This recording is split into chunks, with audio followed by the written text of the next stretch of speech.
श्याम शिवाय नमः। ओम श्री गणेशाय नमः। ओम श्री शिव महापुराण के द्वितीय रुद्र संहिता के अब तीसरे अध्याय का वर्णन सुनिए। इसमें माया निर्मित नगर में शील निधि की कन्या पर मोहित हुए नारद जी का भगवान विष्णु से उनका रूप मांगना, भगवान का अपने रूप के साथ वानर का सा मुँह देना, कन्या का भगवान को वरण करना और कुपित हुए नारद का शिव गणों को शाप देना, इस सारा वर्णन है द्वितीय रुद्र संहिता के तीसरे अध्याय में। ऋषि जी कहते हैं, सूत सूत महाभाग व्यास शिष्य नमस्ते आद्रितयम कथा तात वर्णिता कृपया ही न मुनः गते हरिस्तात किंचकार तथा परम नारदो वापि गतः कुत्तोत्तर में व्याक तु महर्षि। हे सूत महाभाग, हे व्यास शिष्य, आपको नमस्कार है। हे तात, कृपा पूर्वक आपने हम सभी को जो कथा सुनाई है यह निश्चित ही आश्चर्यजनक है। हे तात, मुनि के चले जाने के पश्चात भगवान विष्णु ने क्या किया और नारद जी कहाँ चले गए, वो सारा वृत्तांत हम लोगों को बताइए। तब व्यास जी कहते हैं, इतिहा कर्णवचिस्ते श्याम सूता पौराणिकोत्तमं तत्तुवाच शिवम स्मृत्वा नाना सूतिकरम बुधा। व्यास जी कहते हैं कि ऋषियों की बात सुनकर पौराणिक में श्रेष्ठ विद्वान सूत जी नाना प्रकार की सृष्टि करने वाले शिव का स्मरण करके कहते हैं। अब सूत जी कहते हैं कि मुनो यदच्छया विष्णुर्गते तस्मिन् मही नारदे शिवेच्छया चकाराशु माया नाम मया विशारदा मुनि मार्गस्य मध्ये तु विरुचे नगरम महत शतयोजन विस्तार मद्दतम सुमनोहरम। हे महर्षियों, नारद मुनि के इच्छानुसार वहाँ से चले जाने पर भगवान शिव की इच्छा से माया विशारद श्री हरि ने तत्काल अपनी माया प्रकट की। उन्होंने मुनि के मार्ग में एक विशाल 100 योजन विस्तार वाले अद्भुत और अत्यंत मनोहर नगर की रचना करी।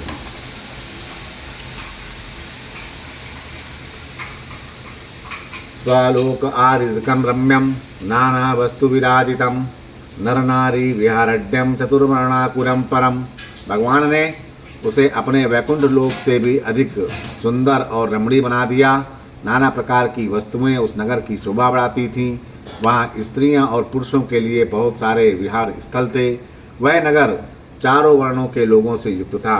तत्र राजा शील निधि नार्म ऐश्वर्य समन्विता सुता स्वयंवरोद्धतो महोत्सव समन्विता चतुरोदिगभ्यया समायाते संयुतम नृपनंदन नाना वेश सुशोभयश्च तत्कन्या वर्णोत्सक। वहाँ शील निधि नाम का ऐश्वर्यशाली राजा राज करते थे। वे अपनी पुत्री का स्वयंवर करने के लिए उद्यत थे, अतः उन्होंने महान उत्सव का आयोजन किया। उनकी कन्या का वरण करने के लिए उत्सुक होकर चारों दिशाओं से बहुत सारे राजकुमार आए, जो नाना प्रकार की वेशभूषा और सुंदर शोभा से प्रकाशित हो रहे थे। उन राजकुमारों से वह नगर भरा पूरा दिखाई पड़ता था।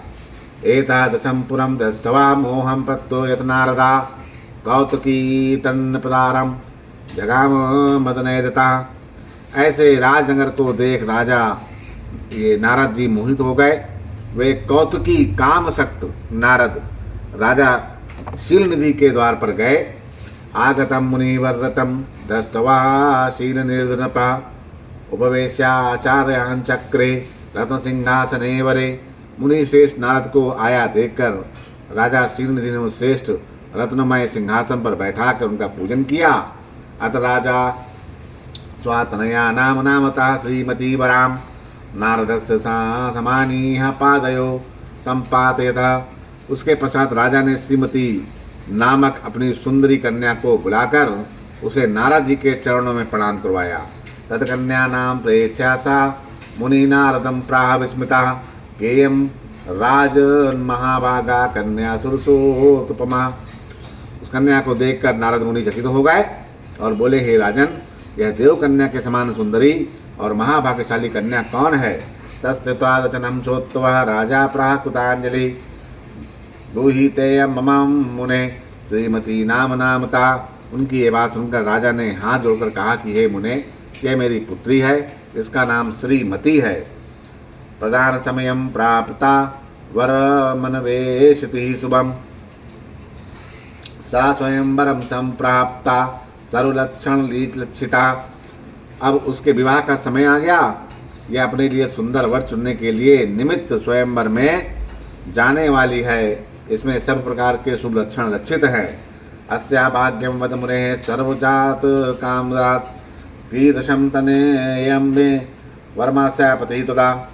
हे महर्षि, आप जन्मस्थ जातक ग्रहों के अनुसार इसका संपूर्ण भाग बताएं और ये मेरी पुत्री कैसा वर प्राप्त करेगी ये भी कहें।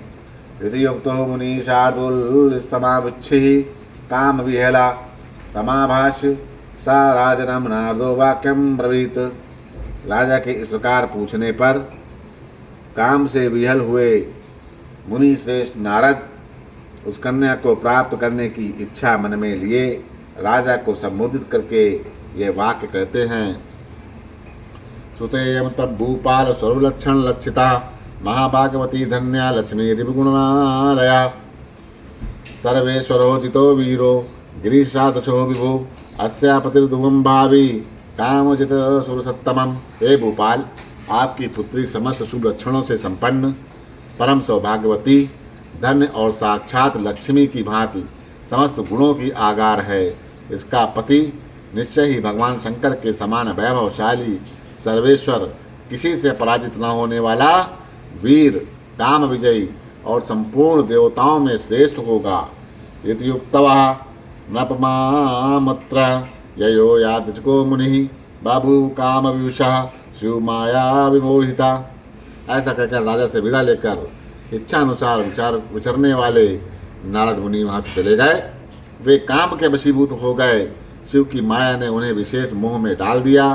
चित्ते विचंतहे सा मुनिराप्यानुनाम का कन्या का नाम कथम स्वयंवरे नृपालो मेकम मृदुकथितम। हे मुनि, मन ही मन सोचने लगे कि मैं इस राजकुमारी को कैसे प्राप्त कर सकूं। स्वयंवर में आए नरेशों से सबको छोड़कर एकमात्र मेरा ही वर्ण कैसे करूं। सौंदर्य सर्वनारीणा नाम प्रियम भवती सर्वथा तदष्टभय प्रसन्ना सा स्वयवशः नाथ संशया। विदायेत्थम विष्णुरूपम ग्राहीतुम मुनिषोत्तमम विष्णुलोकम जगामाशु नारदा स्वयंवरम बिला। समस्त नारियों को सौंदर्य सर्वथा प्रिय होता है। सौंदर्य को देखकर ही वे प्रसन्नता पूर्वक मेरे अधीन हो सकती है, इसमें संशय नहीं। ऐसा विचार कर काम से विवल मुनि नारद भगवान विष्णु का रूप ग्रहण करने के लिए तत्काल उनके लोक में जा पहुँचे। प्रणिपत्य ऋषिकेशम वाक्यमेतदुवाचः रहसि त्वां प्रवक्ष्यामि स्वावृत्तान्तं शेषतः। वहाँ भगवान विष्णु को प्रणाम करके वह यह वचन कहते हैं कि हे भगवान, मैं एकांत में आपसे अपना सारा वृतांत कहूँगा। तथे युक्ते तथा भूते शिवेच्छाकार कार्तरि रोहित युक्तम बति शीशे मुनिराह चा केशवम। तब बहुत अच्छा कहकर शिव इच्छित कर्म करने वाले लक्ष्मीपति श्री हरि नारद के साथ एकांत में जा बैठे और बोले, हे मुने, अब आप अपनी बात कहिए। तब केशव से मुनि नारद ने कहा। नारद कहते हैं, त्वादियो भूपति शील नदी सावरस तत्परा तस् कन्या विशालाक्षी श्रीमती वरवरणी। हे भगवान, आपके भक्त जो राजा शील निधि हैं, वे सदा धर्म पालन में तत्पर रहते हैं। उनकी एक विशाल लोचना कन्या है जो बहुत ही सुंदरी है, उसका नाम श्रीमती है। जगन्मोहि विख्याता त्रैलोक्यायति सुंदरी परिणयत मुहम विष्णु तामिच्छभ्यादाम माचिरम। वह जगन्मोहिनी के रूप में विख्यात है और तीनों लोक में सबसे अधिक सुंदर है। हे विष्णु, आज मैं शीघ्र ही उस कन्या से विवाह करना चाहता हूँ। स्वयंवरम चकह रासो भूपति स्तेनेक्षया चतुर्दिर्भगया समायाता राजपुत्रा सहस्रशः। यदि दास्यसे ही रूपम में तदा ताम प्रपनतु ही ध्रुवम त्वद्रूपम सा विनः कंठे जयमाला नामना धरसति। राजा शीलनिधि ने अपनी पुत्री की इच्छा से स्वयंवर रचाया है, इसीलिए चारों दिशाओं से वहाँ हजारों राजकुमार आए हैं। यदि आप अपना रूप मुझे दे दें तो मैं उसे निश्चित ही प्राप्त कर लूँगा। आपके रूप के बिना वह मेरे कंठ में जयमाला नहीं डालेगी। बोलो श्री शंकर भगवान की जय।